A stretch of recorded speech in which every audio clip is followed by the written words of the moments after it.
Bonjour, je vous explique dans cette vidéo le branchement de ce voltampèremètre numérique DSN VC288 qui est très efficace, qui montre bien que nous avons maintenant une tension de 2,6 et j'ai voulu mettre un petit branchement explicatif.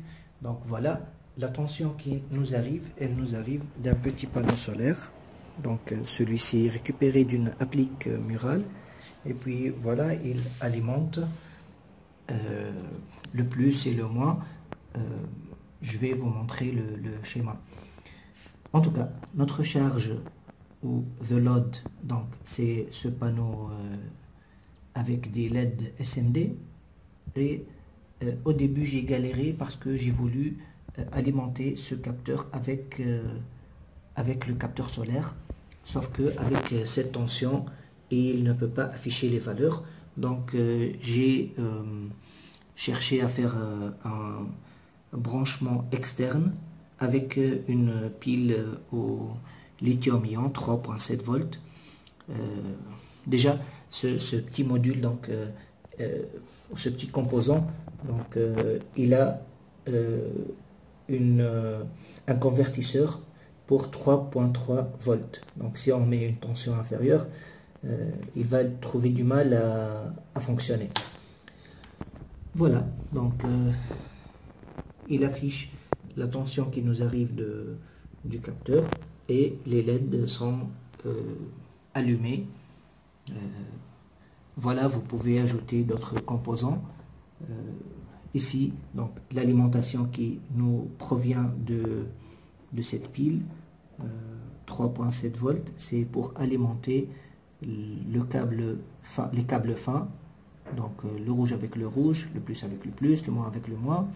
Il y a un autre câble jaune qui va être connecté au plus qui provient du capteur solaire, et pour le moins il va être du capteur solaire, il va être connecté avec le gros fil rouge, et le gros fil noir ici il va être connecté avec le moins de la charge, et puis ici on revient vers le plus du capteur solaire. Voilà, il y a bien sûr un autre branchement. Si vous avez une source, si on veut par exemple éliminer le capteur solaire et alimenter nos LED avec cette pile, on peut le faire, juste on va changer un peu le branchement. Donc je parlais d'une autre façon d'alimenter notre circuit. Donc puisque le panneau solaire n'a pas assez de tension pour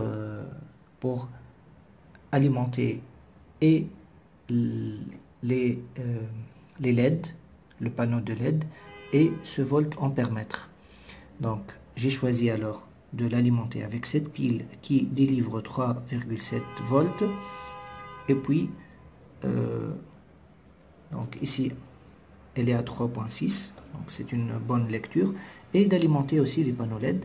Donc voilà, juste pour vous dire donc, que le câble fin noir on l'utilise pas dans ce cas, et les fils qui sont épais, il y a le rouge qui est lié en série avec le moins du panneau LED, et on a le fil noir, donc il est lié par le moins de l'accumulateur. Voilà, les deux fils rouges et jaunes qui sont fins, ils sont dans le plus. Et voilà, là j'ai mis une résistance. Donc le courant qui est délivré est très petit, de façon à ce qu'il ne s'affiche pas. Il n'est pas bien détecté par ce voltampèremètre. Donc je vais enlever la résistance, voilà, et je vais mettre directement, donc je vais le mettre directement ici. Je vais Voilà, donc il s'allume avec une intensité importante, et là on a 3,5 volts, 0,22 ampères. Notre accumulateur, donc lithium-ion, est en train de se décharger, et voilà, on peut avec celui-ci regarder l'autonomie de notre accumulateur. Donc c'est très important comme exemple et c'est très intéressant. Merci de laisser vos commentaires, vos suggestions, et si vous avez des questions, n'hésitez pas, et au revoir.